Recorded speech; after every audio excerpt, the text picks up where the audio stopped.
Fala pessoal, sejam bem-vindos ao nosso canal, mas antes de assistir esse vídeo, se inscreva no canal, ative as notificações e deixe seu like. Que Deus te abençoe grandemente. Paz, irmãos, abra sua Bíblia em Colossenses capítulo 1.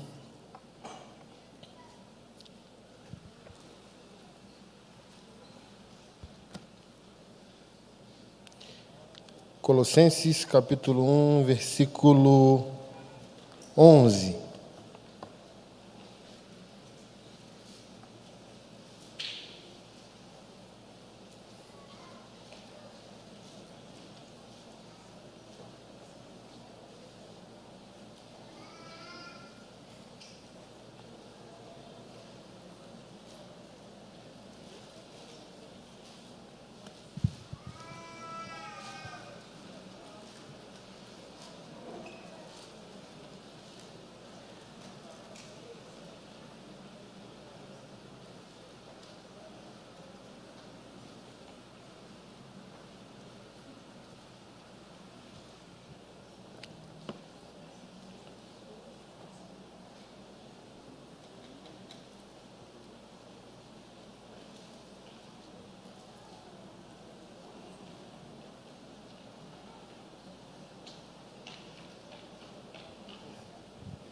Colossenses 1, 11.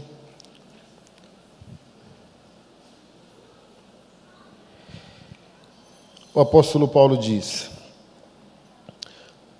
oramos também para que sejam fortalecidos com o poder glorioso de Deus, a fim de que tenham toda perseverança e paciência de que necessitam, que sejam cheios de alegria e sempre deem graças ao Pai.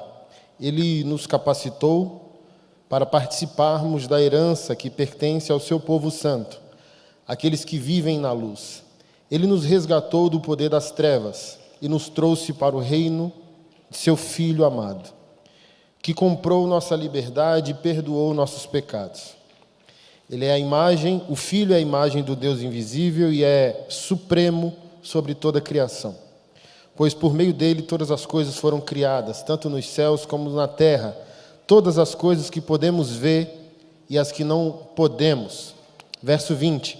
Por meio dele o Pai reconciliou consigo todas as coisas. Por meio do sangue do Filho na cruz, o Pai fez as pazes com todas as coisas, tanto no céu como na terra. 1 Coríntios capítulo 6.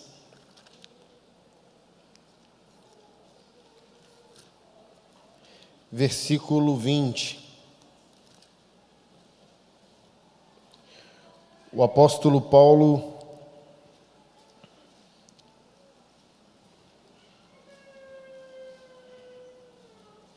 verso 18.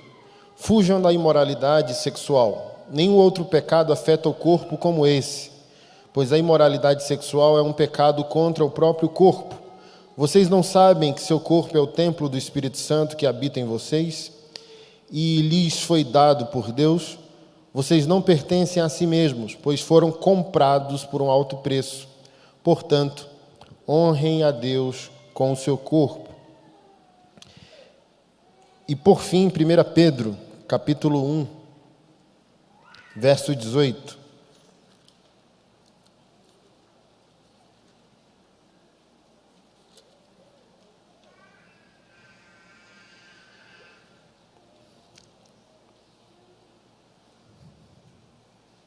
Verso 17. Lembrem-se de que o Pai Celestial, a quem vocês oram, não mostra favorecimento. Ele o julgará de acordo com suas ações. Por isso, vivam com temor durante seu tempo como residentes na terra, pois vocês sabem que o resgate para salvá-los do estilo de vida vazio que herdaram dos seus antepassados não foi pago com simples ouro ou prata, que perde seu valor, mas com o seu sangue precioso de Cristo, Cordeiro de Deus, sem pecado nem mancha.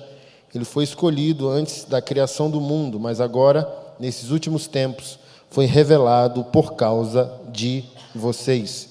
Por meio de Cristo, vocês vieram a crer em Deus, depositaram sua fé e esperança em Deus, porque Ele ressuscitou Cristo dos mortos e lhe deu grande glória. Senhor, nós engrandecemos mais uma vez o Teu nome, reverenciamos e nos submetemos à Tua palavra, revelada a nós, e pedimos que ela continue a transformar a nossa vida, para que a gente possa, de alguma maneira, responder ao que o Senhor fez gratuitamente por nós, em nome de Jesus. Amém. Comemoramos nesse domingo a Páscoa do Senhor. Um jovem me surpreendeu no Instagram, perguntando por que Cristo tinha morrido. E é tão surpreendente que eu perguntei para ele: meu Deus, sua igreja não está lhe ensinando o básico? Porque a gente está indo para o culto hoje para receber a palavra da vitória, né? E não deveria ser assim. E, sei lá, inspirado nele, talvez a gente vai tentar, de alguma maneira, também compartilhar com os irmãos, porque às vezes a gente ficou tão distante, né, que as questões básicas da nossa fé a gente já perdeu de vista. E às vezes a gente nem sabe o porquê da Páscoa. E eu quero ir mais no aspecto jurídico dela, que é a parte da nossa redenção, né? O apóstolo Paulo, ele faz muito uso de termos jurídicos. E a redenção é jurídica. Não tinha outro meio de Deus estabelecer o seu propósito através do seu Filho Jesus, sem a morte dele. Por isso que a gente sempre trata aquela pregação chocante do Paul Washer, né? Judaísmo não matou Jesus, Roma não matou Jesus, Deus matou Jesus. E na época foi uma polêmica muito grande, porque a gente está emocionado, né? Com a teologia do bem-estar, da prosperidade, o culto da vitória. Aí vem um choque de realidade diante de nós e a gente fala: meu Deus, o que é isso? Isaías 53 diz que Deus agradou esmagá-lo pelo sofrimento. Em outras versões, Deus agradou moê-lo pelo sofrimento. A providência divina, né? Quando a gente crê que Deus mata o Filho, a gente não está falando da força objetiva, mas da providência. O próprio Senhor Jesus Cristo disse que nada podemos fazer. Nada do que o homem recebe na terra não recebe desde que não seja concedido pelo Pai. O Pai não é reagente, o Pai é soberano e o autor da história. Então Deus não está reagindo ao nosso arbítrio e depois tomando decisões soberanas. Ele é soberano. Quando ele ora a oração sacerdotal de Evangelho de João, capítulo 17, ele diz: nenhum que o Senhor me deu se perdeu, a não ser o filho da perdição, para que se cumpra a Escritura. Ou seja, nada absolutamente vai falhar, porque o plano soberano já está determinado e traçado. Nenhum do que me destes se perdeu, a não ser o filho da perdição, para que se cumpra a profecia. Quantas palavras no Antigo Testamento não foram dadas sobre a pessoa de Judas?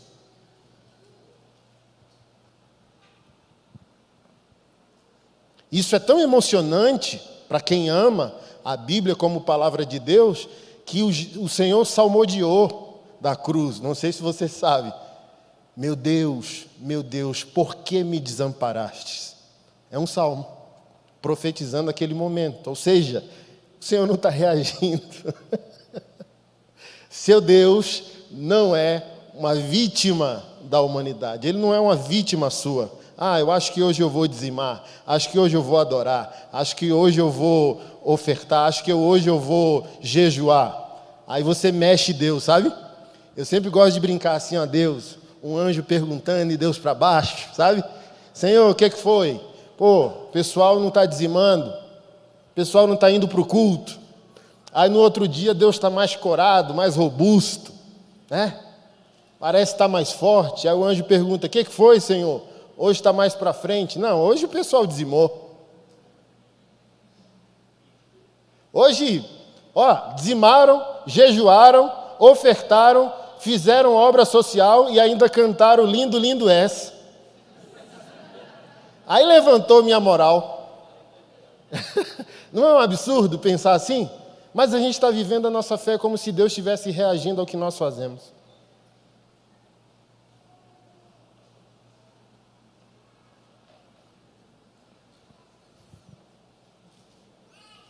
A Páscoa de Jesus é um julgamento cósmico, um tribunal cósmico. O inocente vai ser condenado e executado pelos culpados. Anjos, demônios, homens, a Trindade, todos nesse tribunal. Porque o nosso débito, a nossa dívida, ela é jurídica. Paulo gosta muito da palavra imputar, que é uma palavra jurídica.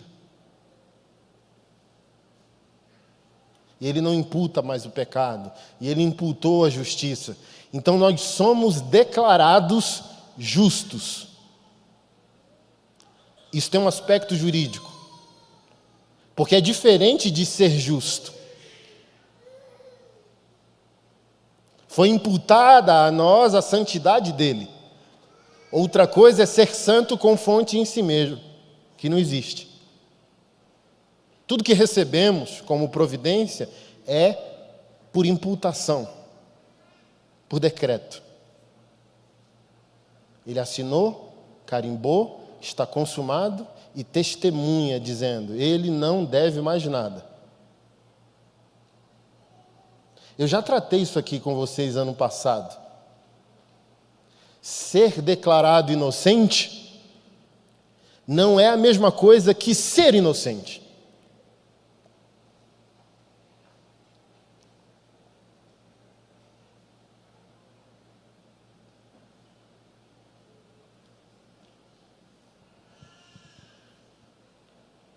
Ele testemunha ao teu respeito.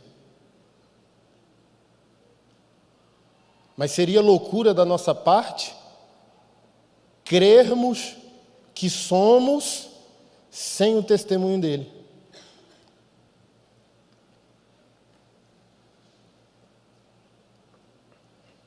Sem o que ele pensa sobre cada um de nós.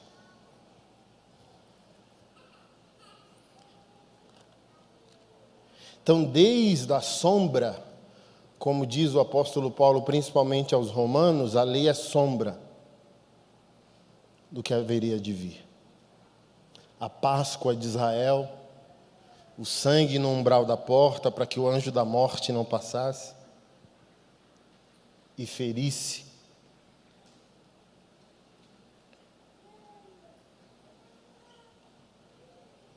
O primogênito daquela casa.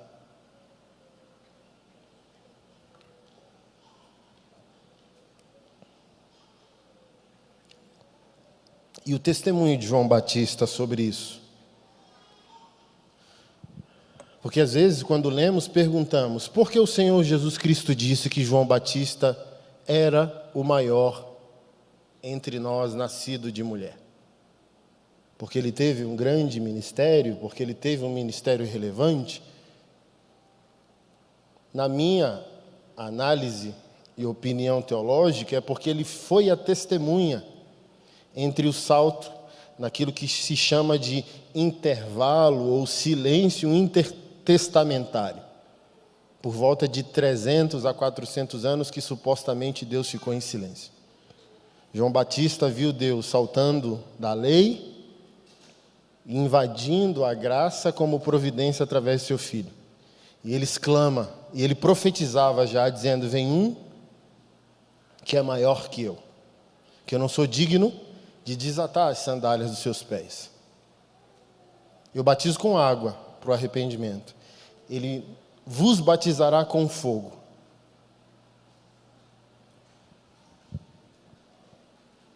Eis o Cordeiro de Deus que tira o pecado do mundo.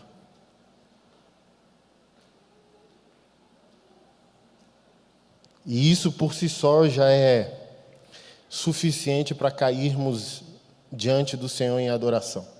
Tudo que aconteceu no Antigo Testamento cobre o pecado, mas não o retira, não resolve sua questão jurídica. A culpa continua e o sumo sacerdote, ano após ano, tem que revisitar o sacrifício de si, do povo e da nação. E o escritor de Hebreus diz que Jesus Cristo, o Filho de Deus, é o sacrifício absoluto e definitivo.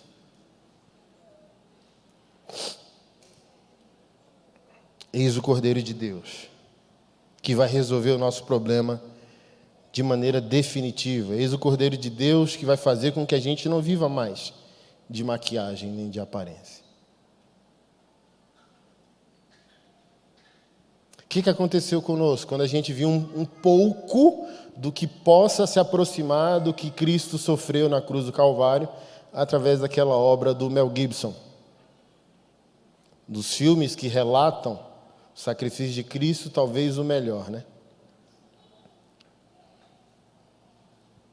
Mas muito longe ainda de, talvez, retratar a brutalidade a qual o nosso Deus foi exposto, e segundo a Escritura Sagrada, em silêncio. Porque não era sobre ele. O escritor Isaías, no capítulo 53, diz que ele, como uma ovelha muda, diz que ele viu sua posteridade, diz que ele viu o fruto do seu penoso trabalho e se alegrou. Ele nos viu. Ele viu a cidade de Deus. Ele viu novamente nossa existência sem a interferência do pecado. Porque a única maneira de alguém resistir ao sofrimento é porque essa pessoa está, de alguma maneira, gerenciando o sofrimento do outro. Estava refletindo ontem, né? Fui ler um livro de Plutarco sobre amor aos filhos, filósofo grego, e ele estava falando sobre o desprezo que naquela época havia na Grécia sobre os filhos, né? Por exemplo, não havia romance entre os casais, não havia paixão, tesão, era protocolado. Na primavera eles transavam porque era o tempo fértil da fecundação. Então o sexo era só para procriação. Aí vem Plutarco dizendo, não, tem que ter amor conjugal e amor aos filhos. Porque aí ele vai dando exemplos animais, né? O cachorro, o leão, como o filhote, né? É amado, cuidado, de alguma maneira protegido. E ele diz que o verdadeiro pai e a verdadeira mãe enfrentam a fome. Sabe, ele diz, olha, a ave lá que faz o ninho e vai em busca do alimento para os seus filhotes, ela administra a fome, ela luta para que aquele grão que ela pegou com o bico não desça para o seu estômago, porque aquilo vai tirar o alimento do seu filho. Então, por que Cristo se calou diante da morte? Porque Ele estava gerenciando a nossa possibilidade de vida. Era sobre nós.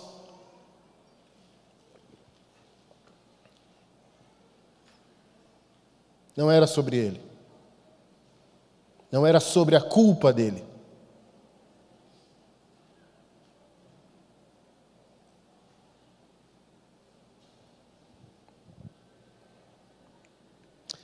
É aquilo que eu sempre trato, e para mim é emocionante, que eu chamo de foto polaroid de Deus.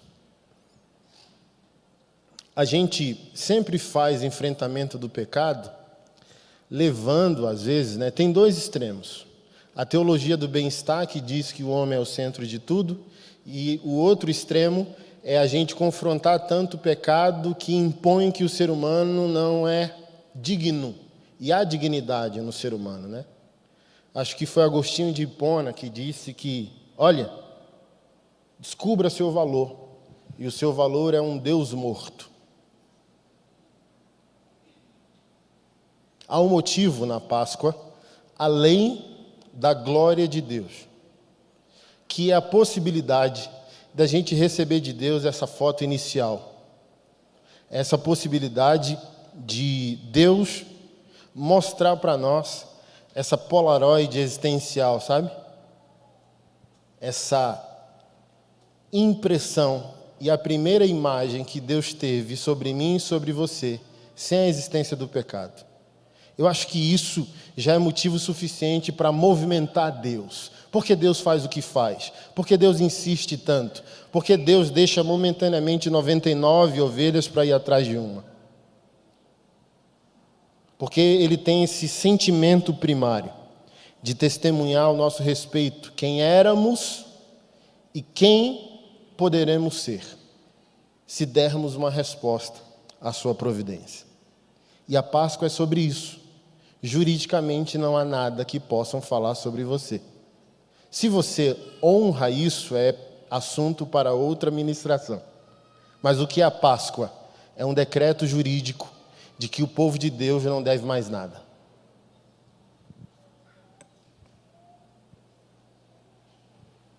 Mas eu preguei isso aqui ano passado. O que nós deveríamos fazer? Ser tão grato a isso que deveríamos reagir ao que foi feito. Deveríamos reagir a essa providência.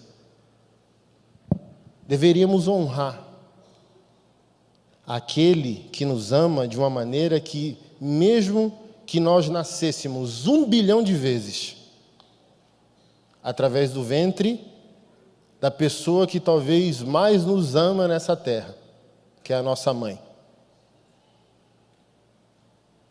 não conseguiríamos mensurar o que foi feito por nós.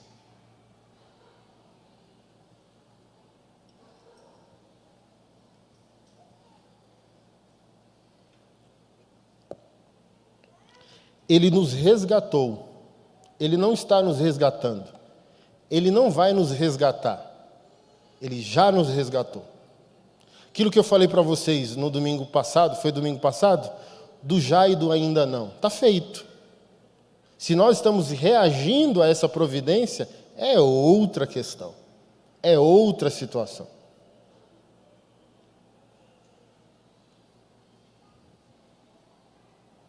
Ele nos resgatou do poder das trevas. Por isso que eu estou falando para você que é jurídica a questão. Por que ele não está fazendo? Por que ele não vai fazer? Porque quando você dá uma sentença jurídica, a sentença não é continuada, ela é um decreto absoluto, pronto, culpado, inocente, tantos anos de pena, acabou. Então foi feito, foi providenciado. Estamos em Cristo.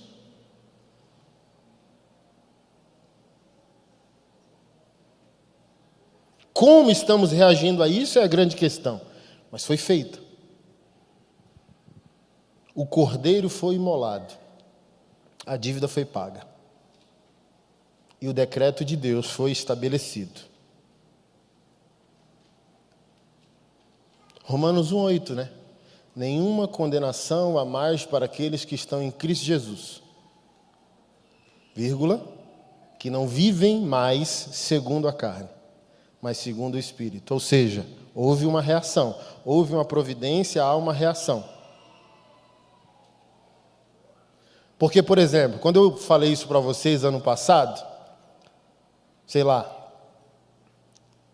fomos inocentados ou recebemos uma providência de instância superior, um decreto presidenciável sobre nossas dívidas ou crimes.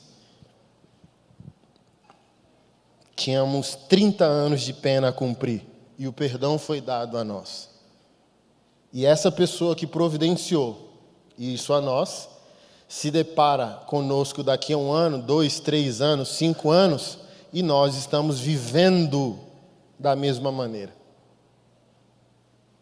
Nos declarar inocentes e a gente continua vivendo como culpado ou como criminoso.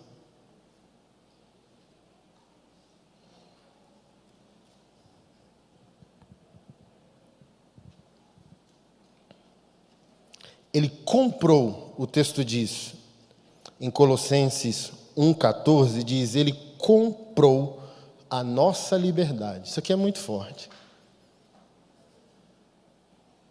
E perdoou os nossos pecados. Por meio do sangue do Filho na cruz, o Pai fez as pazes com todas as coisas. Juridicamente, Deus está apaziguado, Ele está saciado.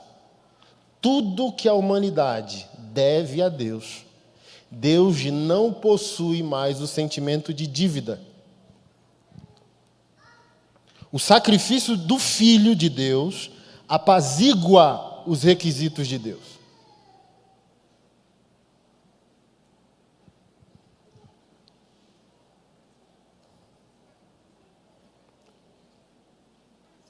Isso é um impacto norteador na vida do crente tão relevante.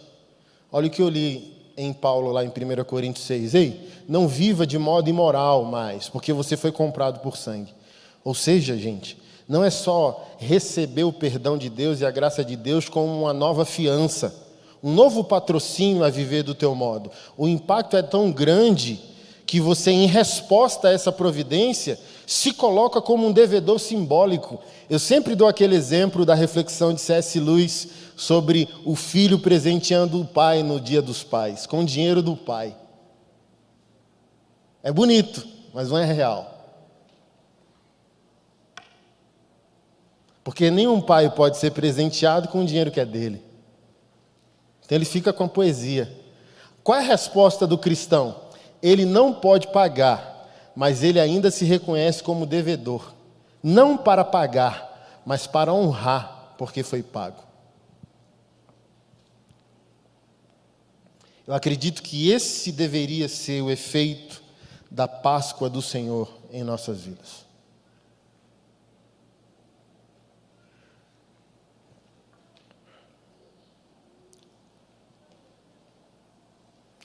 A carta aos Romanos, que eu sempre compartilho com vocês, eu creio que é o livro mais importante da Bíblia, porque ele vai conseguir tocar o que, inspirado em Abraham Kuyper, eu chamo de quadripé do propósito de Deus: criação, queda, redenção, consumação. O livro de Romanos é uma exposição sistemática que vai tocar esse quadripé. Ele vai conseguir nortear todo o raciocínio de fé, como iniciou e como vai ser consumado. E é um decreto de igualdade, né? Nenhum homem consegue ser superior ao outro ou inferior ao outro, porque todos pecaram e destituídos estão da graça de Deus, da glória de Deus.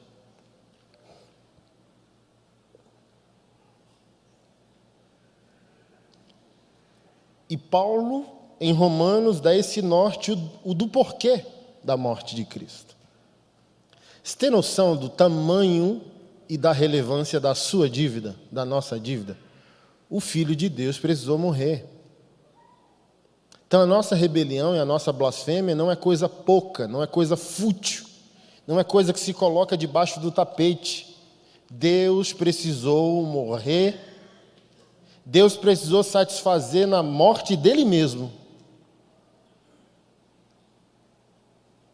De tão horroroso que é o nosso pecado, de tão horrorosa que é a nossa existência sem glorificá-lo.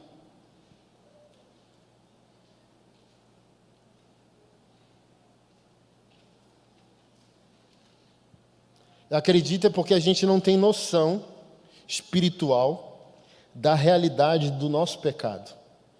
Porque já pensou? O nosso pecado, quando a gente pensa ele só na esfera pessoal da nossa existência. Mas é um poder tão violento que ele vai se alastrando e vai ganhando volume, e você vai vendo que a partir do pecado... fiz uma reflexão hoje mais cedo, postei um bannerzinho no meu Instagram sobre o lar ser o laboratório de todas as instituições. É um pensamento de um pastor, de um teólogo. E eu linkei com o pensamento do Edmund Burke, o considerado o pai do conservadorismo. Ele diz: não há nenhum problema político que não seja, antes de tudo, um problema moral. Que linka com a frase minha: não existe corrupção política, só existe um adúltero usando a política para revelar suas infidelidades familiares.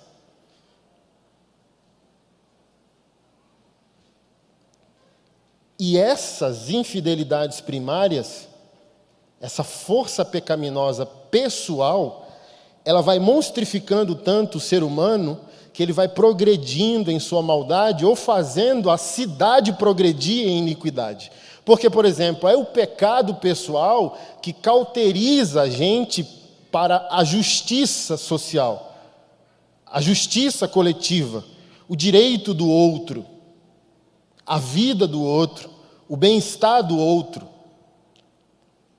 Porque, por exemplo, se eu estou treinado em desonrar a minha esposa, que zelo eu teria com a máquina pública, com a merenda escolar?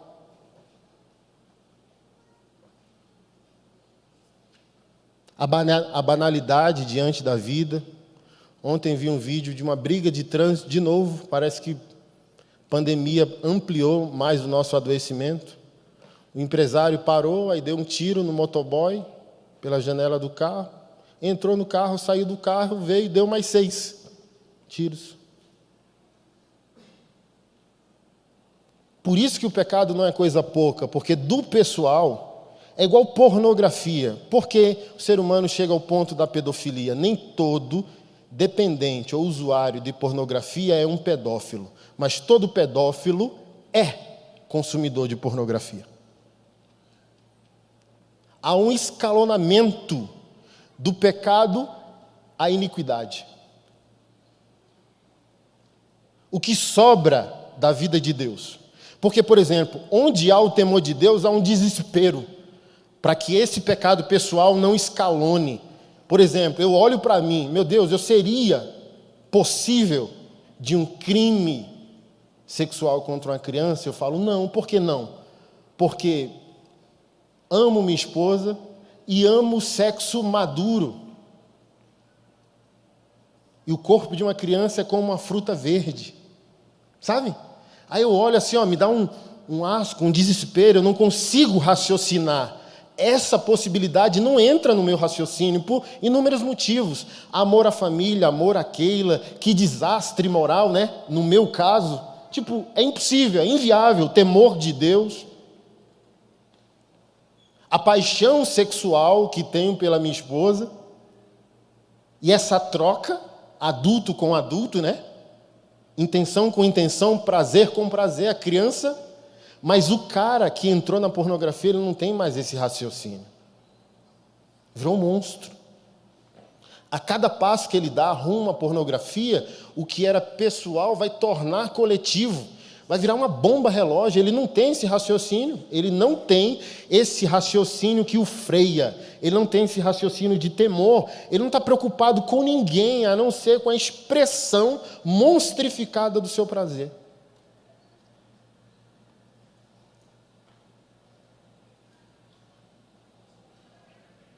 Porque só quando você vira um monstro, você toca uma criança.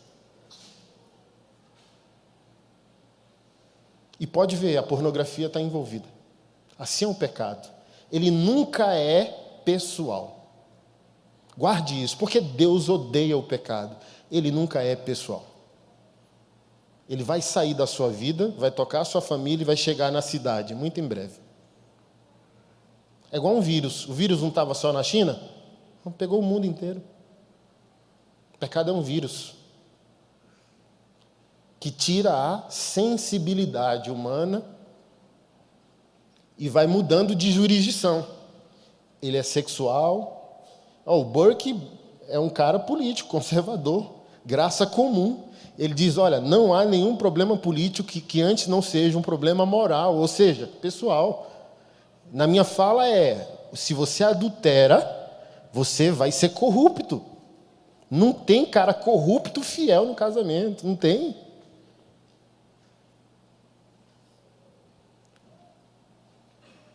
Porque essa infidelidade mínima gera uma infidelidade máxima. E a fidelidade mínima gera uma fidelidade máxima.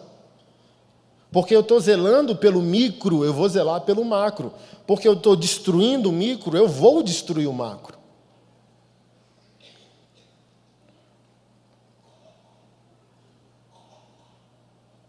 A Páscoa deve nos colocar em pânico, porque o único inimigo que Deus aceitou páreo de ofensa foi o pecado.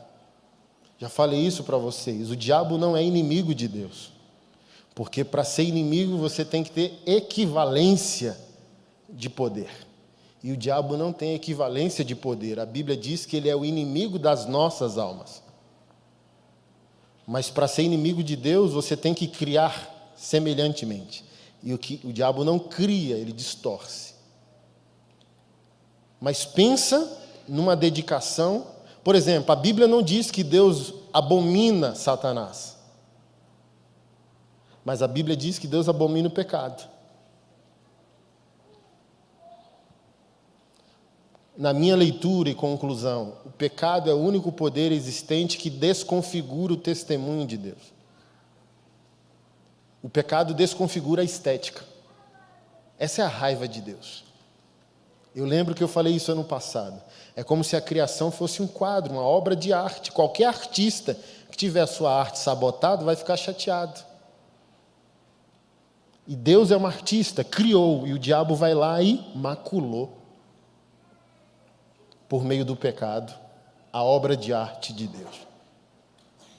E Deus não consegue mais testemunhar, Gênesis 1:30. E viu Deus que tudo aquilo que ele fez, muito bom. Essa para mim é a Polaroid. Ei, eu traí. Mas quando a gente se arrepende e se devolve ao Senhor, ele diz, eu tenho uma surpresa. O que é a Polaroid? Aí a gente volta a participar desse testemunho estético. Quando a gente avança, não é que Deus precisa da nossa santidade, e Ele nos salva sem a nossa santidade. A parte jurídica da Páscoa é tão eficaz que Paulo diz em Efésios que somos salvos sem as obras, para elas, mas sem elas. Santidade não salva ninguém. Santidade é uma resposta adequada que se dá à salvação. Deus te salva sem você. Mas Ele não te santifica sem você. Duas coisas diferentes. Então santidade não salva? Olha os filhos de Adão já. Como eu disse domingo, querendo nadar o danado. Não estou dizendo isso. Ele te salva sem você e te santifica com você. Na resposta adequada que você dá a Ele.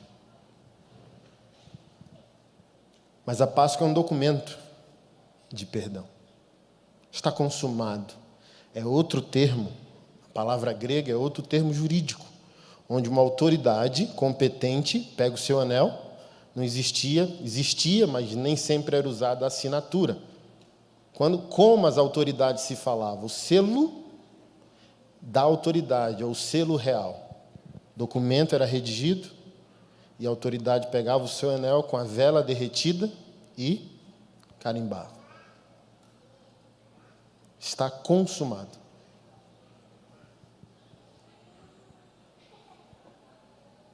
Tetelestai, né? Foi a palavra usada. Está feito. Ei, você é criminoso. Não, olha o documento. Sou no que você pensa sobre mim. Não sou mais no que ele pensa sobre mim. Olha a diferença, a responsabilidade que deveríamos ter diante desse decreto.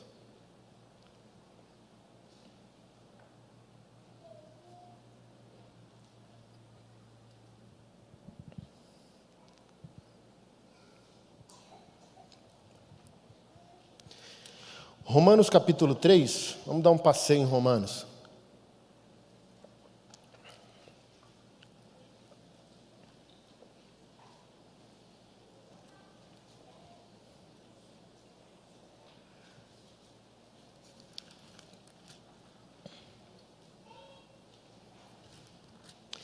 Romanos 3,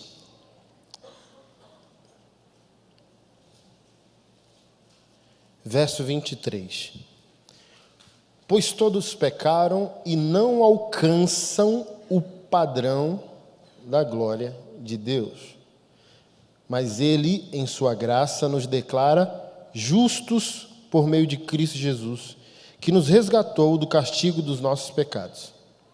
Mas vamos ganhar contexto, principalmente para os extremistas do vitimismo teológico. O que eu quero dizer com isso?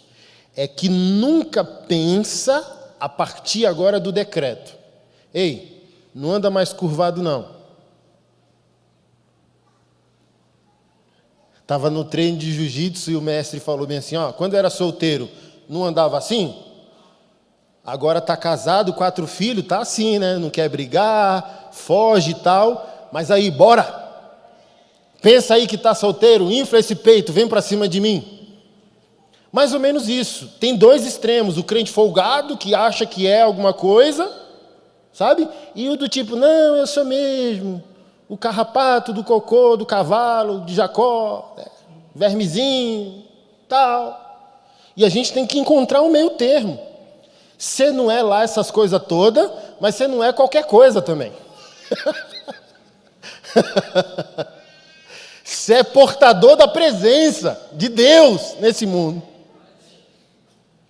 Você carrega, ó, a arca da aliança era física, e hoje você carrega ela dentro de você. Você é portador da presença, você está acompanhado, Deus habita em ti. Não se acha a última bala do negócio, nem se acha a última Coca-Cola do deserto, ok? Mas não pense sobre você menos do que Deus pensa sobre você.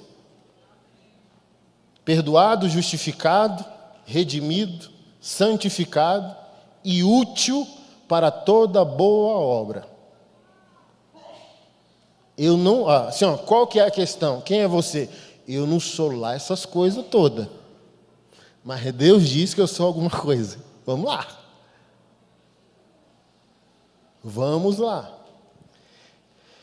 E esse vitimista teológico, não há um justo nem um sequer. Hoje mesmo, minhas redes sociais é cheio de mimimi teológico, sabe? Falei, ai meu Deus, nunca para esses filisteus aqui no meu Instagram. Aí como diz aí na rua, a gente tem que ficar debochado demais, né? Perguntaram, por que você é sarcástico? Eu falei, aprendi com Jesus. Jesus é o mestre do sarcasmo. Porque para sobreviver à estupidez humana, às vezes você tem que ser sarcástico, sabe? Isso aí. Quem te deu tal autoridade para você fazer sinais? O batismo de João é de Deus ou dos homens? Não sei. Eu também não digo. E sai. Isso é tira onda. Para mim isso é sarcasmo puro. Por quê? Ele debocha tanto que a pergunta dele é a resposta. E o povo é tão idiota que nem percebeu. Ele também não vou explicar. E sai.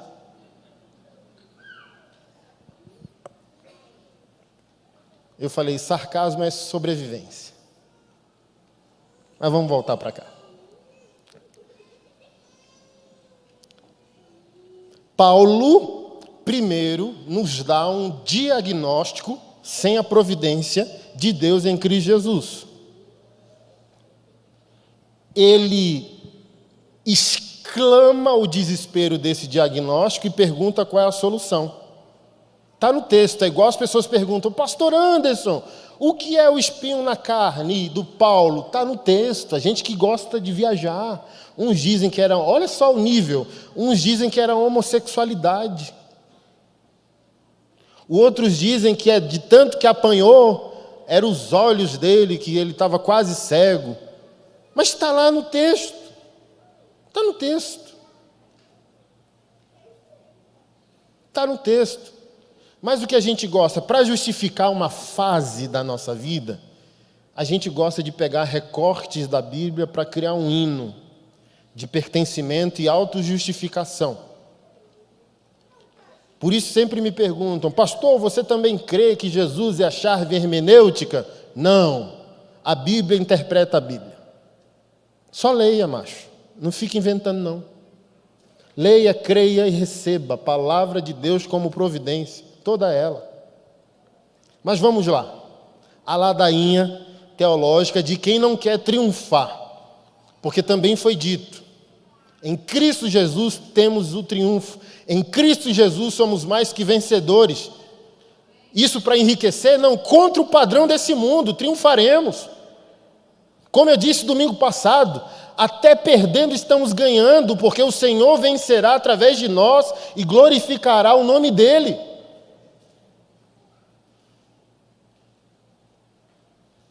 E a gente está sendo refém de 880, de extremos. Mas olha o que Paulo disse. Entre aspas. Olha que interessante, é entre aspas. Uau! Então ele não está pegando nada novo e estabelecendo a nós como um lema de conduta à nossa vida. Se a sua Bíblia de estudo, eu já te dou uma dica. Pegue esse entre aspas, ou entre em parênteses, não sei como está na sua Bíblia, e o versículo vai estar linkado no rodapé da sua Bíblia de estudo e ela vai te levar a um texto no Antigo Testamento. Então, o que está acontecendo aqui em Romanos? Por isso que eu disse que ele é o livro mais importante. Paulo está sistematizando criação, queda, redenção, santificação e glorificação, consumação de todas as coisas. Está ordenando tudo, falando a judeus e falando a gentios, tentando trazer igualdade de desespero. Não há um justo sequer. Ah, mas eu tenho Moisés. Piorou. Porque se tem e não glorifica a Deus.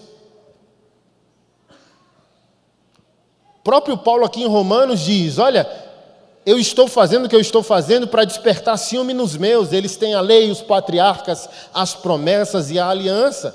Eles têm zelo sem entendimento. Então eles têm tudo na mão e mesmo assim não entenderam a providência de Deus através do seu Filho Jesus. Mas vamos lá, verso 10, né? Abre aspas. Ninguém é justo, nenhum sequer. Ninguém é sábio, ninguém busca Deus. Todos se desviaram, todos se tornaram inúteis. Ninguém faz o bem, nenhum sequer. Sua conversa é repulsiva, como o odor de um túmulo aberto. Sua língua é cheia de mentiras, veneno de serpentes, goteja de seus lábios. Sua boca é cheia de maldição e amargura. Apressam-se em cometer homicídio. Por onde passam, deixam destruição e sofrimento. Não sabem onde encontrar paz. Não têm o menor temor de Deus. É evidente, agora ele fecha aspas e continua em suas próprias palavras. Verso 19.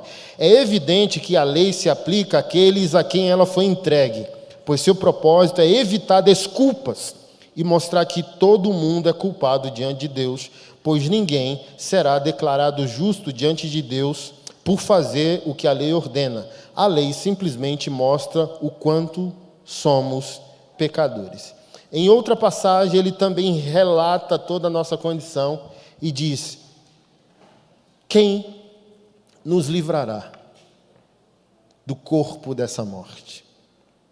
Alguns ousaram dizer que ele está falando do seu pecado, do seu passado homicida e perseguidor com a igreja, mas o contexto mostra para nós que ele está falando da matéria, o que ele chamava de carne, o que ele chamava de natureza carnal, ou que ele chamava de natureza adâmica. Quem me livrará da inclinação de querer Deus racionalmente, mas a minha existência material me conduz para outro lugar? Eu quero fazer o bem e o mal se faz presente. Eu vou entregar a cesta básica e Adão desesperado em mim, dentro de mim, dizendo: tira foto, tira foto, tira foto. Porque o que Adão quer? Adão não quer que você ame quem está recebendo a cesta. Adão quer que você ame sendo visto, amando quem está precisando da cesta. Adão ama o close. Ele não ama a pessoa.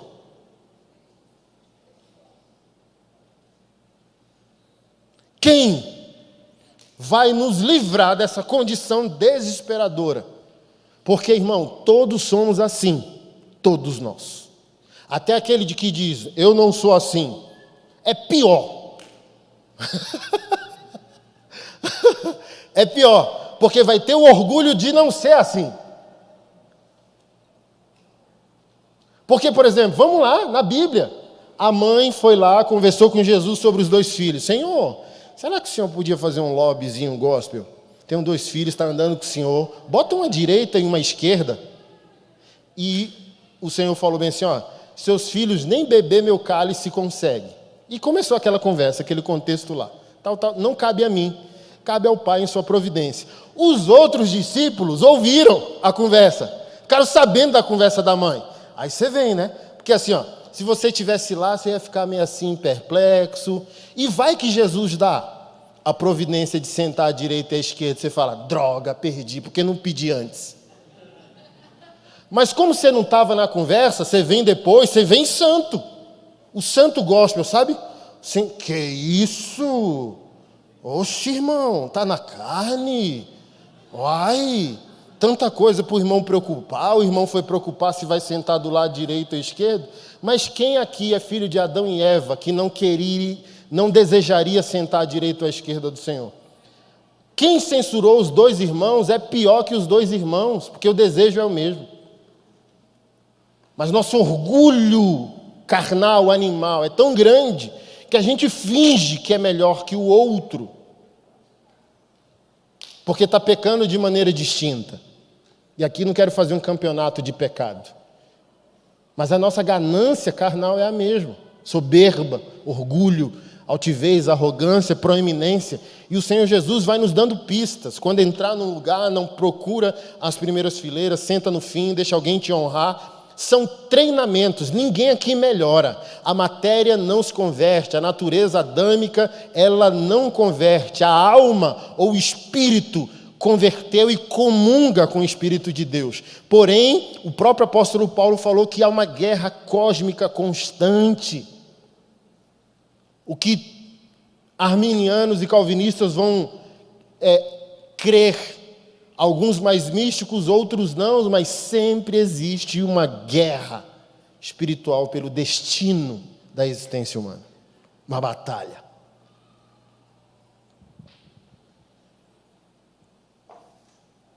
E por mais que a gente ame o Senhor, a gente não quer orar. Por mais que a gente ame o Senhor, a gente não quer ler a Bíblia. Não vem com essa conversa para mim, não, por favor. Eu não quero, não que eu sou melhor que você. Porque a natureza carnal, ela não se converte. Porque, por exemplo, o que nos leva a orar? O constrangimento interior, onde a nossa alma se comunica com o Espírito de Deus, onde o nosso espírito, comungando com o Espírito de Deus, nos leva a um lugar de clareza, de necessidade, de entendimento, de desespero, de vazio, de pertencimento, e a gente vai e obedece. Mas não é assim, acordei, olha, acordei, aleluiado, olha. Por favor.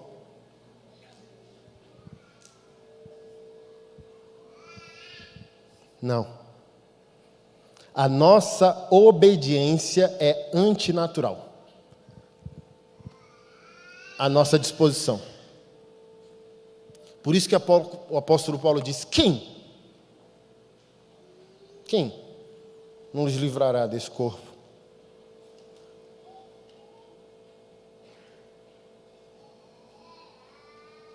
Porque, irmão, se passasse nesse telão o nosso homem, nossa mulher interior, a gente ia... Você tá louco, Zé. Nunca bateu em ninguém, mas já teve tantos homicídios na hora do chá, né?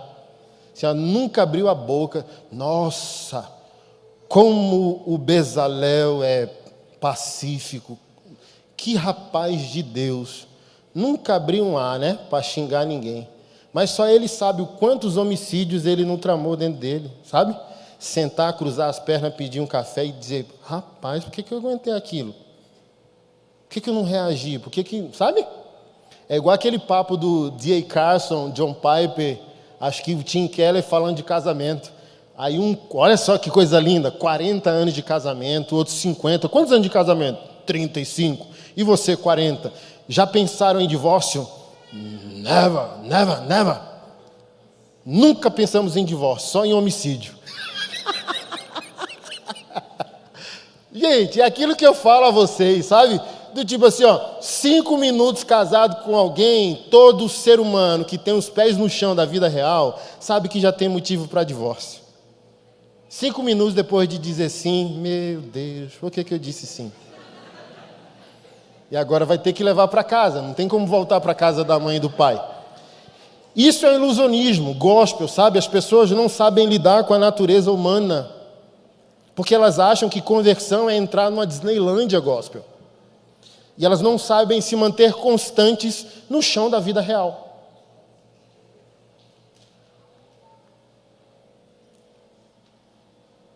Quem nos livrará desse corpo de morte? A Páscoa é sobre isso. Além do decreto do nosso perdão, a possibilidade da nossa santificação. Do ter o nosso problema acompanhado. Olha que luxo. Talvez nós erraremos assim como o ímpio erra. Mas olha que luxo, nós temos companhia de análise daquele erro. E eu posso dizer que o cristão, ele, na maioria das vezes, erra porque quer errar.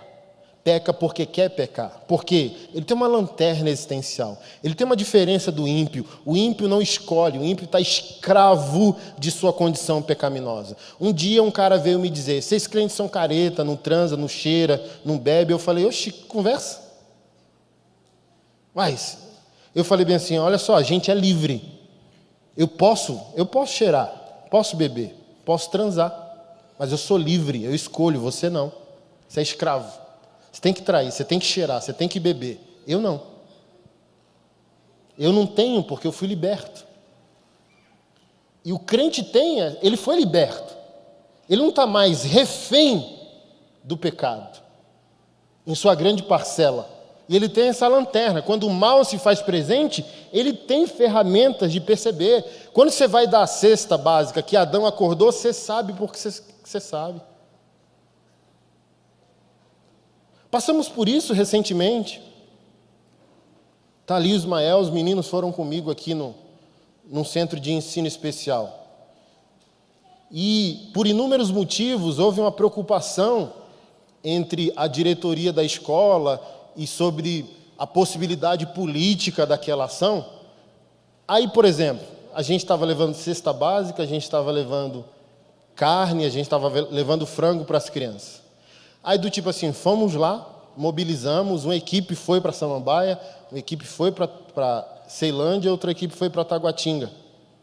E a gente foi aqui em Samambaia, né? Carregamos. Quem é o pastor? Eu de bermuda, carregando junto com os meninos e tal. O senhor vai falar nada não? Não vou. Porque o primeiro ponto, há uma suspeita que a atitude é uma atitude política, aí eu já dou o passo atrás tranquilo. A gente está indo ali por quê? Porque tem pessoas passando fome. Acabou? Esse é o objetivo que a gente está ali. Segundo, não tenho que fazer doação e palestra. Não, pastor, você não vai falar nada, não tenho nada a dizer. Porque eu não estou aqui para dizer nada, eu estou aqui porque as pessoas estão com fome. Pronto. Mas está aqui, ó, sabe? Se você empurrar, não, eu vou, né? Eu sou pastor, eu tenho que ser honrado, eu tenho que ter a foto aqui. Aí a própria professora depois falou, pô, nem tiramos uma foto. Eu falei, graças a Deus.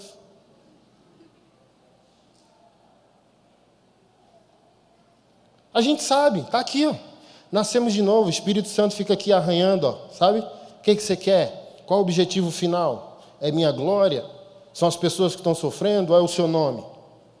A gente sabe. E a gente pode dar um passo atrás, coisa que o ímpio não tem. Ele vai se entregar totalmente ao instinto. O crente tem um luxo. O crente é conduzido, dirigido. E ele só faz o errado, muitas vezes, porque ele quer fazer.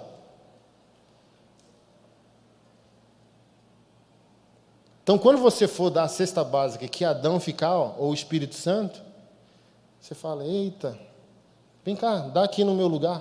Ou entrega e corre. Ei, não, volta aqui para a gente. Não quero não.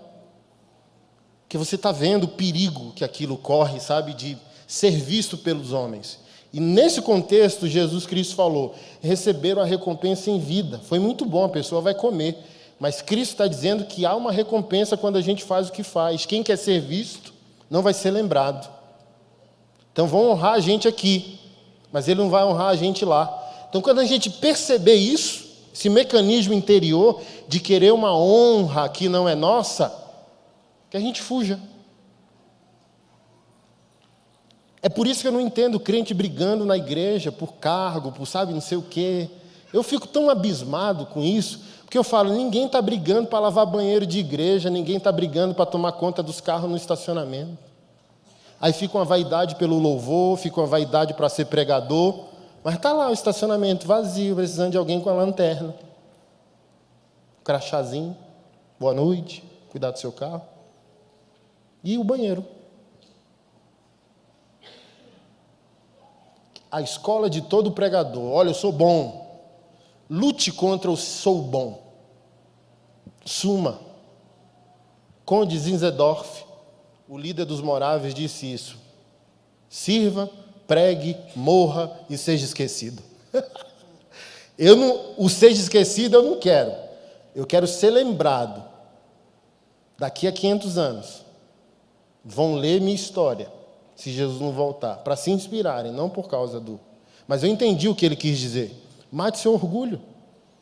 Então, sou o melhor teólogo da igreja. Nunca saia do banheiro. Pregue, faça o melhor sermão. E quando você vê que te elogiaram demais, não, deixa eu lavar esse vaso aqui para eu lembrar que eu sou o pó da terra. Por que Billy Graham teve um ministério sustentável? Porque Billy Graham não deu motivo de escândalo enquanto estava em vida. Porque um dos membros da equipe era responsável de fazer a lembrança ao ouvido dele de quem ele era. Eu sempre me emociono ao falar isso. O que a igreja evangélica brasileira conseguiu no Descende, que foi lotar alguns estádios, o Billy Graham fazia sozinho. E ele é o inventor do... Nada, não tinha uma palavra profunda, não era um teólogo, né, producente,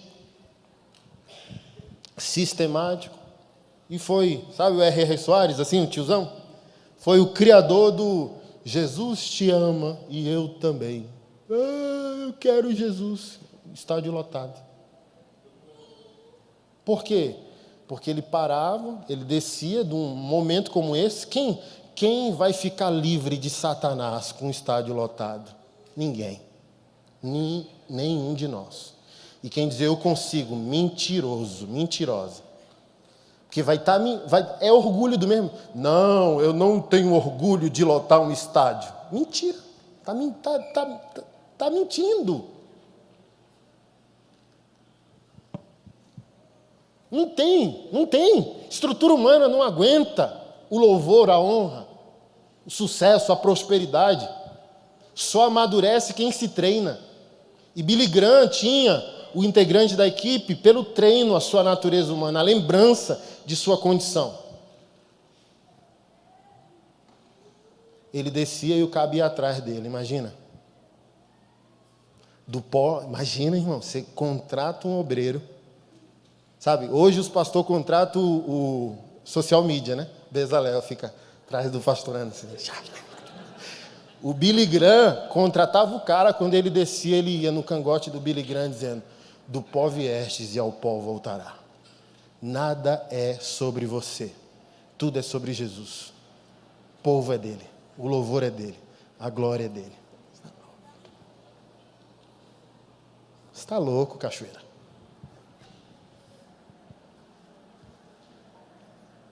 Então, lembra o que eu te disse? O Senhor te salva sem você, mas Ele não te santifica sem você.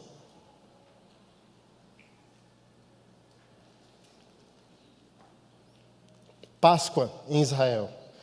O anjo da morte não vai passar, a família será poupada, mas o sair daquele lugar, foi Deus empurrando o povo? Não, eu vou sair no lugar de vocês. Não, vocês vão ter que sair, vocês vão ter que marchar, vocês vão ter que ir embora desse lugar. Então a separação, a santificação é uma decisão do povo de Deus reagindo à providência de Deus em seu perdão.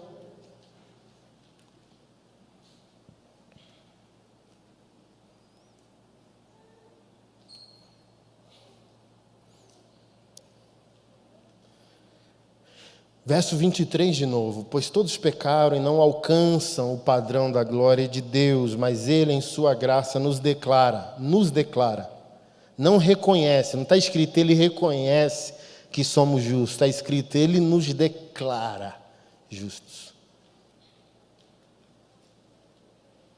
Porque só quem perdoa a dívida do devedor tem a opinião correta sobre ele.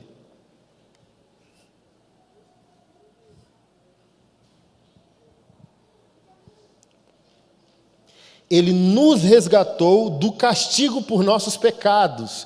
Quando eu digo para vocês que o Senhor não livrou vocês, nós, de Satanás e do pecado, mas dele mesmo, vocês ficam... O que o pastor está querendo dizer? Irmão, o inferno não é nada. O pecado e o diabo não é nada mediante a ira de Deus para aqueles que rejeitaram o perdão que foi dado por meio do Filho na cruz do Calvário. João, como eu sempre digo, 3,16, amou de tal maneira que entregou o Filho. João 36, aquele que se mantém rebelde ao Filho, não tem quem te proteja. Se Deus é contra ti, quem poderá ser por ti? Essa aqui devia ter um versículo desse na Bíblia, sabe? Que a gente fica, se Deus é por nós, quem será contra nós? Mas se Deus for contra nós, quem poderá ser por nós? Se a gente rejeitar, o escritor de Hebreus disse isso, se a gente insulta, despreza o Espírito da graça que nos foi dado, insulta o sangue sagrado que nos foi derramado, o que sobra? O que Deus tem? Porque Deus não deu o sobrinho dele. Deus deu o seu melhor. O que Deus poderia dar de novo?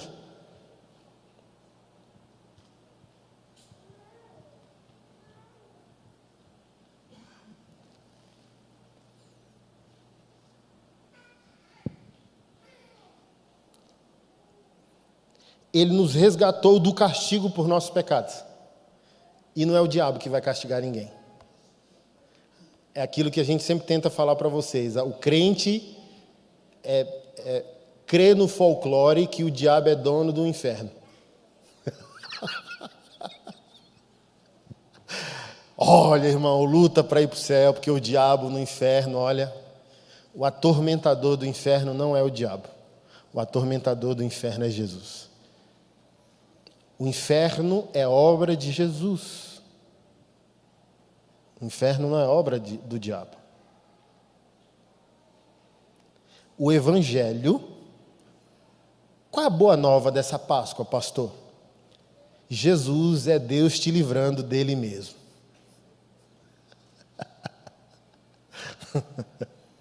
Porque o escritor de Hebreus vai dizer isso. Depois que ele fala daqueles que desprezaram, no final ele diz o quê?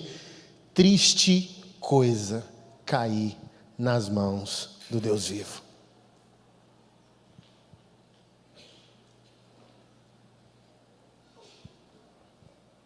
Mesmo que Deus não faça nada de maneira objetiva contra quem vai ser condenado, só a aparição da sua presença.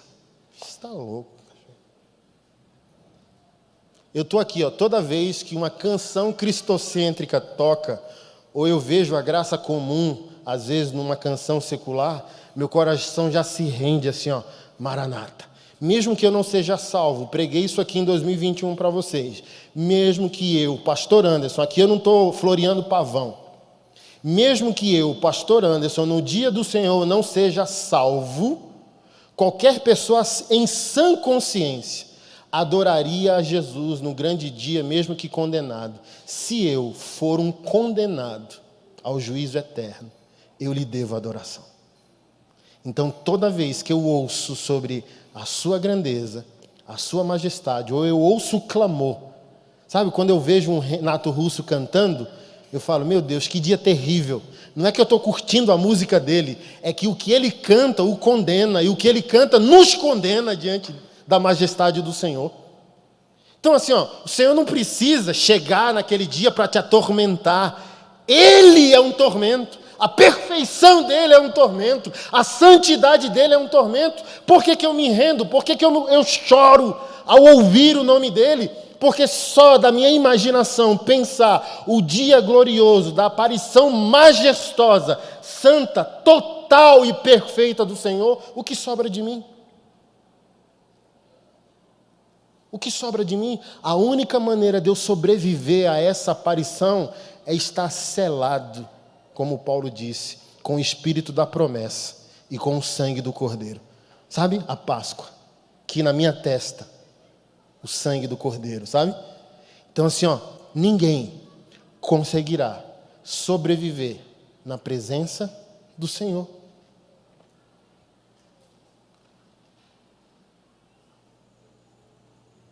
Só os rendidos ao Filho, que foram selados pelo sangue e selados pelo Espírito.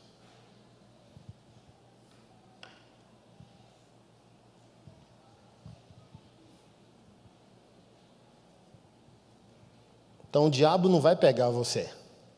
Jesus vai pegar você. Se você não nascer de novo. O diabo é um dos, junto com os que correm da santidade de Cristo, que vai correr junto.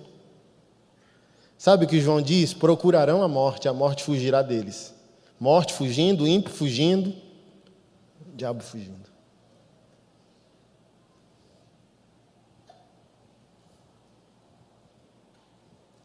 Nem autonomia geográfica o diabo tem.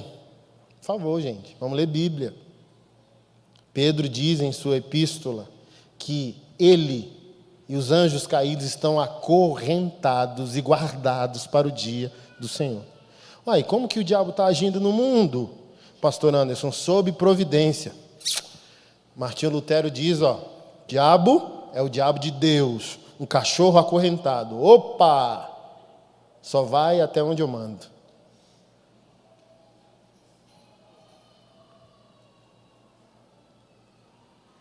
Ou você não leu em Apocalipse, e o diabo será liberto, atormentará e enganará as nações. Liberto.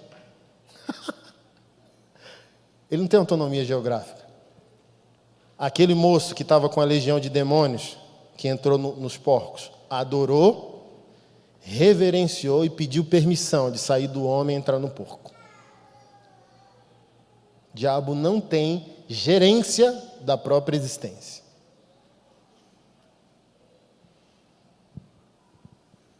Por isso que talvez nós deveríamos ter consciência da presença. Por isso que eu disse, você vale alguma coisinha. Sei lá, quando a gente vai lidar com forças espirituais malignas dominando vidas, a gente tem noção disso, que a gente não está, às vezes, em dia, né? Tipo, meu Deus, eu acho que eu não vou nesse evangelismo, vai que endemonia. Crente tem dessa. E o diabo vai lá e me envergonha. E eu vi um pastor, e ali eu falei bem assim, de fato, Lucas 10,19 é verdade. Eu vos dei, passado, toda a autoridade sobre todo o poder do inimigo, e nada, absolutamente nada, vos causará dano.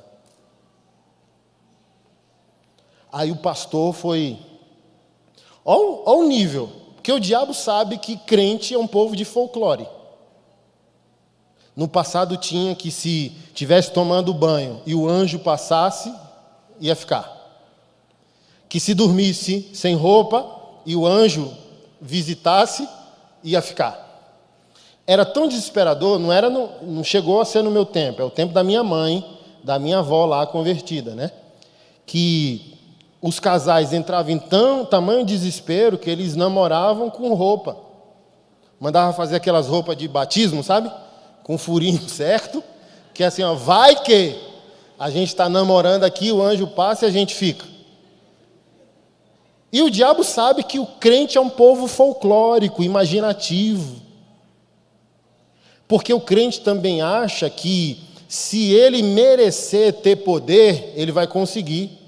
Mas, gente, é um decreto jurídico. Assim, em meu nome. Isso não estava no meu script de pregação. Tudo que pedires em meu nome, eu vos farei. O Senhor não disse?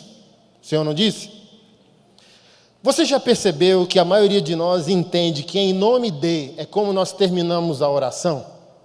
Assim, se a gente orar e não falar em nome de Jesus no final, não vai funcionar. Como se o que o Senhor disse é do tipo assim, uma mandinga na oração. Eita, eu orei tão bonito, mas eu esqueci de falar em nome de Jesus. Mas você também percebeu que você já orou muito, orou bonito, orou com fervor e falou em nome de Jesus e não aconteceu nada? Estou sozinho nessa? Levanta a mão para mim. Oh, glória! Crentes honestos. Por quê, gente? Em nome de também tem um sentido jurídico, legal. Não é o nome que você vai falar, é o nome que você aceitou representar. É como se fosse uma procuração. Qual a consciência jurídica de em nome de? A gente vai no cartório, eu quero que ele me represente no Detran. Ou eles vão viajar e vão levar o Estevão para o Nordeste. O que eles precisam para embarcar com o meu filho no aeroporto? O que ele precisa para me representar no Detran? O quê? A procuração é a autoridade legal que representa a pessoa ausente. Quando o Senhor diz, tudo que pedirem em meu nome, não é o nome que você vai falar, é o nome que você aceitou representar.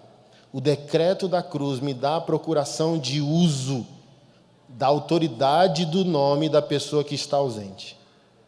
Ei, você não tem essa autoridade, me foi dada. Me foi dada.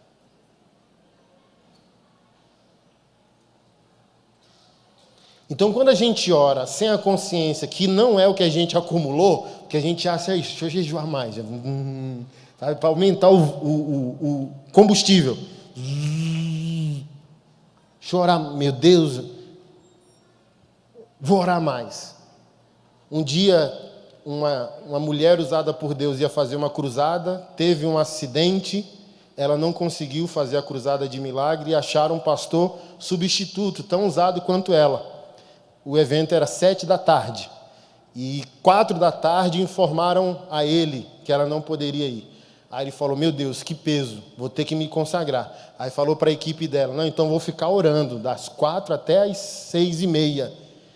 E a equipe falou bem assim, a gente já viu isso 1 milhão de vezes, vá orar, vá dormir.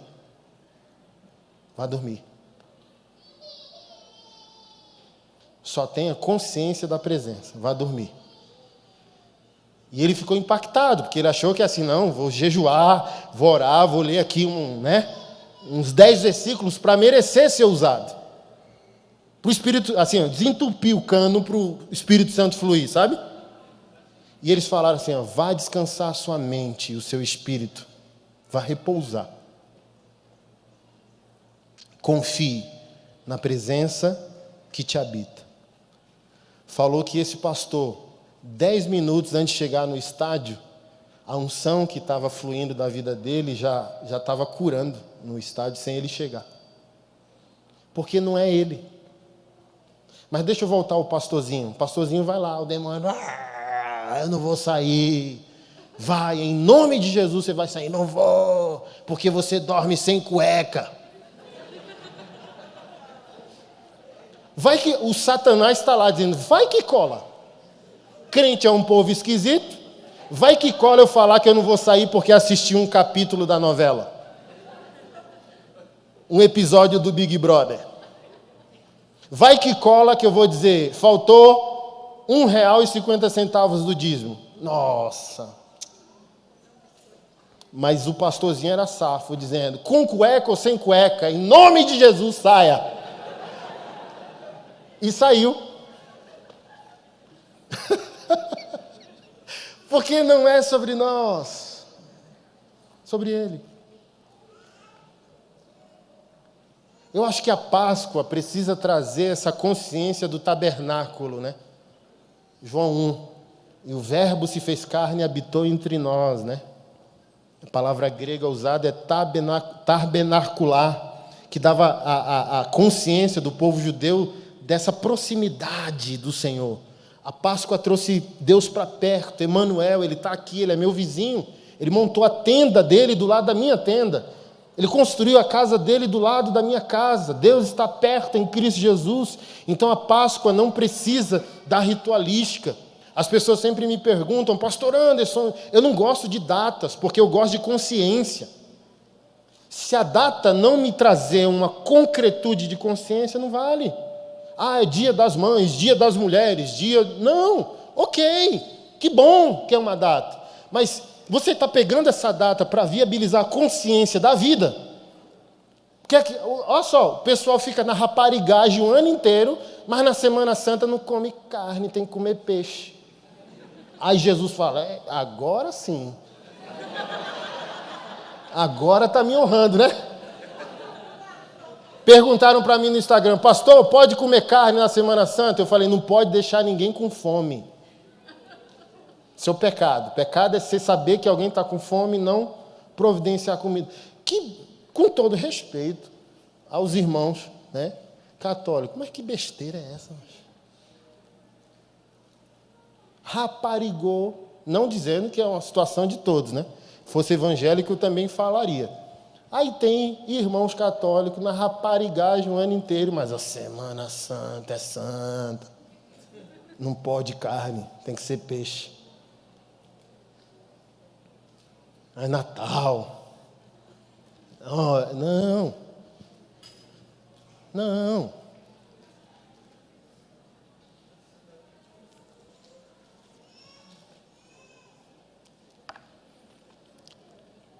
Deus apresentou Jesus, verso 25, como sacrifício pelo pecado, com o sangue que ele derramou, mostrando assim sua justiça em favor dos que creem. No passado, ele se conteve e não castigou os pecados antes cometidos, pois planejava revelar sua justiça no tempo presente. Com isso, Deus se mostrou justo, condenando o pecado, e justificador, declarando justo o pecador que crê em Jesus. Que a Páscoa sempre sirva de consciência de proximidade, de consciência legal do nosso pertencimento. Somos filhos de Deus, portadores da sua presença, instrumentos do seu poder, instrumentos do seu perdão, instrumentos da sua evangelização, instrumentos da sua graça. É aquele forró que às vezes eu canto para vocês. Eu não sou um bom cantor, mas serve. Você não vale nada, mas eu gosto de você. Que a Páscoa sirva para isso. Que você não se ache tanto, mas você não se ache menos. Porque Ele abriu a porta para você entrar. Ele arrumou a mesa para você sentar. E te deu uma missão. Eu não sou tão bom, mas também não sou tão ruim. Ele entrou na minha vida.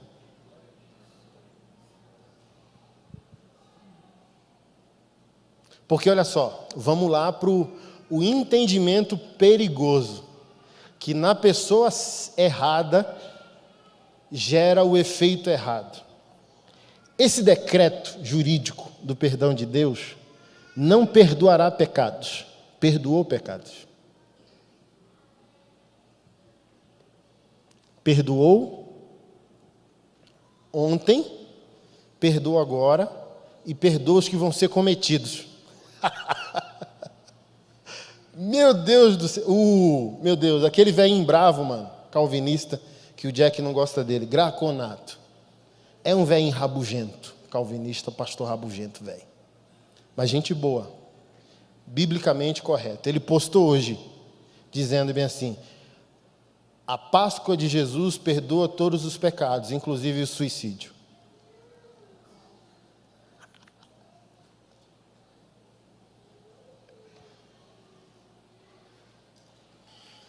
Eu respondi dizendo, eu não pagaria para ver. É igual aquelas brincadeirinhas assim, já viu? De arma, os caras, todo ninja assim, desmontou a arma. Aí o cara vai tentar pegar a arma, tipo, ih, deu errado, aí apareceu no céu. Assim, ó. É a mesma lógica quando eu falo sobre o aborto. O Senhor perdoa uma mulher que cometeu aborto. O Senhor não perdoará um abortista. Você percebe a diferença? Eu não pagaria para ver. Qual é a diferença? A mulher que cometeu um aborto, inúmeros motivos que vão ser avaliados pela graça de Deus. A mulher que defende o aborto é diferente da mulher que cometeu um aborto. A mulher que normatiza, doutrina o aborto é diferente. Por exemplo, um dia julguei, tenho 22 anos de conversão. Um belo dia eu cria, mas isso é catolicismo, você sabia, né? que não tem uma passagem bíblica, os suicidas não herdam o reino dos céus. Isso é mitologia católica. Não existe esse verso na Bíblia. Está aqui? E um belo dia perguntaram, e o suicídio? Eu falei, inferno. Que conversa. O dom é a vida e a pessoa tira a vida. Aí um belo dia eu fui orar. Sempre falo para vocês que umas 4 vezes parece que eu ouvi Deus com tamanha clareza que parecia minha mãe falando do ouvido. Uma das vezes foi essa, dizendo bem assim, eu não sabia dessa autoridade toda soberana que você tem.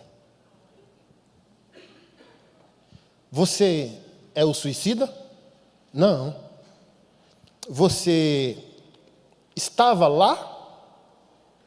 Não. Você sabe o que a pessoa estava passando? Não. Você sabe o que ela me disse? Não. Você sabe que eu posso salvar quando a pessoa nasce ou quando a pessoa morre? Cale-se. Não é da sua conta.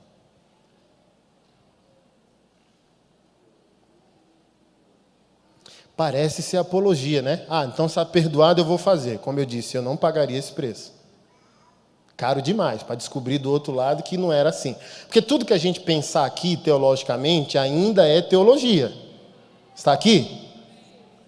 Mas do outro lado lá, céu e inferno, é caro demais. Outra coisa totalmente diferente é de fato você julgar o suicida. Principalmente em depressão. Uma coisa é, estou endividado, vou me matar. Vamos lá. Deixa eu tentar dar a minha opinião. Pastor Anderson, qual a sua opinião? Deixa eu abrir esse parêntese aqui. Me traiu, vou me matar. Acabou meu casamento, vou me matar. Meu cachorro morreu. Fui pregar numa igreja onde a mulher amava tanto o cachorro dela que deu um tiro na cabeça dentro do pet shop ao saber que o cachorro morreu.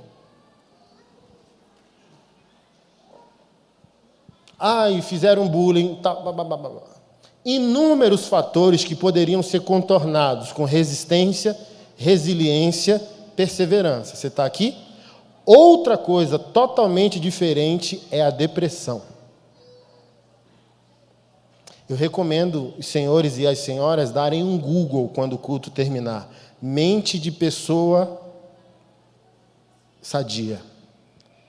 Mente de pessoa em depressão. E vá lá, quando sair o resultado, coloque Google Imagens. Você vê o drama.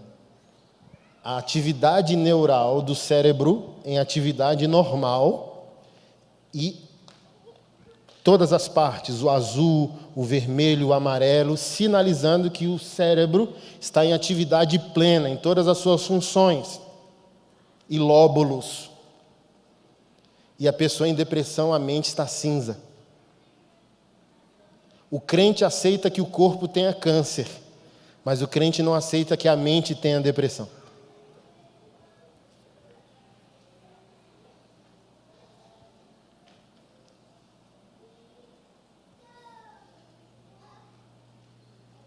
É falta de Deus, é demônio. Não, é químico. Ficou claro entre a banalidade de tirar a vida e uma depressão? Spurgeon, nosso pastor batista, referência de 200 anos atrás, morreu aos 54 anos de idade pela gota, mas fumava, foi um prejudicial, mas também enfrentou uma grande depressão que piorou depois que um culto superlotado, mais ou menos 10 pessoas morreram.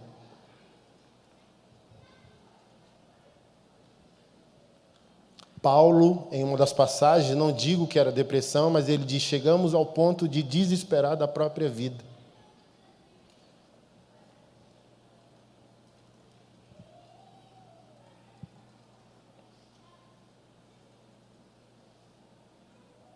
É interessante a gente ter posições, eu acho isso, eu acho aquilo, mas achamos. Por mais que a nossa teologia esteja coerente, né? Salvação é terra que ninguém se mete.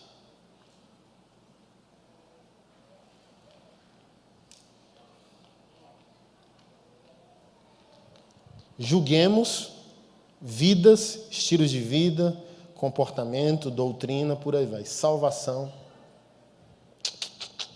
não cabe a nós. Porque se ele é o Salvador, salvando sem mérito, salva quem quer, condena quem quer. Acho que foi um dos pais da igreja, quem foi? Crisóstomo, não lembro, dizendo: o crânio dos bispos, o piso do inferno são os crânios dos bispos. Na visão dele, dizendo: olha, pela impiedade que eu estou vendo nos homens de Deus, eles estão todos condenados.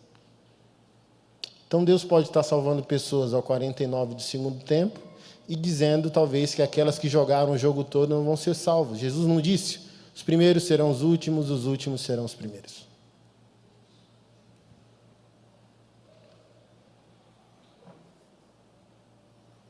Que a Páscoa seja boa nova que não é sobre nós.